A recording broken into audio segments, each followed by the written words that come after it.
राष्ट्रीय श्री चौधरी जी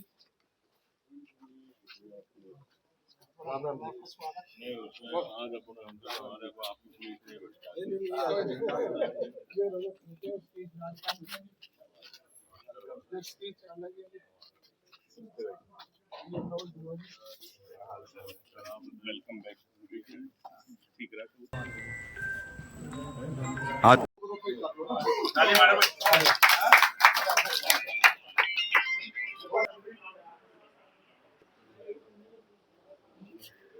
आज कैथल पहुंचे हैं, विशेष बात।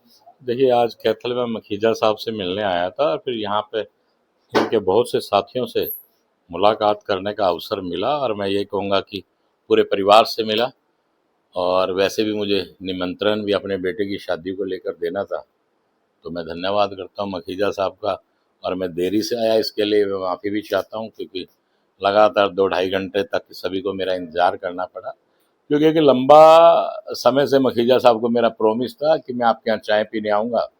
तो आज मैं दोनों काम कर गया, अपना एक निमंत्रण भी दे के जा रहा हूँ और मखीजा साहब के यहाँ चाय भी पीने का अवसर मिला। तो इसके लिए, क्योंकि अपना वायदा पूरा करना चाहिए, तो आज मैं इनसे क्षमा भी चाहूँगा भोजन के लिए, फिर कभी भोजन के लिए आऊँगा। अगर 12 बजे आज मैं सबका डील होना अपना स्पीकर साहब, आज आपको पता है पूरे हरियाणा में चर्चा का विषय बना कि एक बार फिर अमेरिका ने 50 जो युवाओं को बेड़ी से मानकर भारत वापस रिपोर्ट किया है। देखिए, अमेरिका इतना बड़ा राष्ट्र है, अपने आप को बहुत बड़ी शक्ति मानता है, लेकिन इस प्रकार का उसको व्यवहार नहीं करना चाहिए।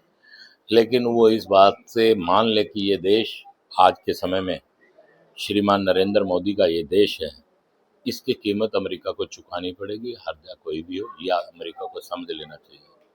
लेकिन ठीक है कि हमारे कुछ लोग वहाँ रहते थे, जो बच्चे रहे, उनको इस तरह से अपमानजनक स्थिति में नहीं भेजना चाहिए।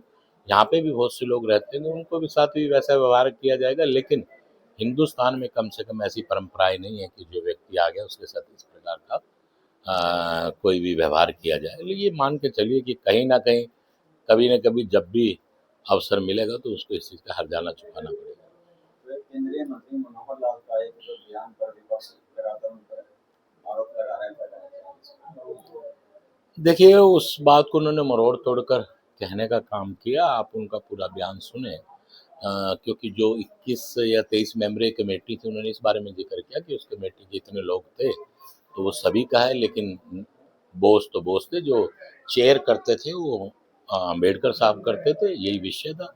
लेकिन विपक्ष इस चीज़ को तोड़ मोड़ कर पेश कर रहा है। तो एक नायक सैनिक के बारे में लगातार जो कहा जाता है कि कमी से आज भी बयान दिया इस बारे में। लेकिन वो कांग्रेस इतनी बेचैन और इतनी परेशान है, वो कहीं ना कहीं कुछ ना कुछ कहने का काम कर रही है, और उनके किसी न किसी तरह से चाहते कुछ ऐसा हो। लेकिन आप देख रहे हैं कि किस प्रकार से बिल्कुल अच्छे ढंग से हमारे स्टेट को, हरियाणा को, हमारे प्रांत के माननीय मुख्यमंत्री नायब सैनी जी चलाने का काम करें। आपके सामने जो जो वायदे किए हैं, उन संकल्पों को और उन वादों को पूरा करने का काम कर रहे हैं। 3 महीने होने को हाल ही में सीटे का कोई रिजल्ट जारी नहीं किया गया। देखिए, बीच में काफ़ी छुट्टियां और ये सब चल रही है, जल्दी भी ये रिजल्ट आ जाएगा और इसका परिणाम आपके सामने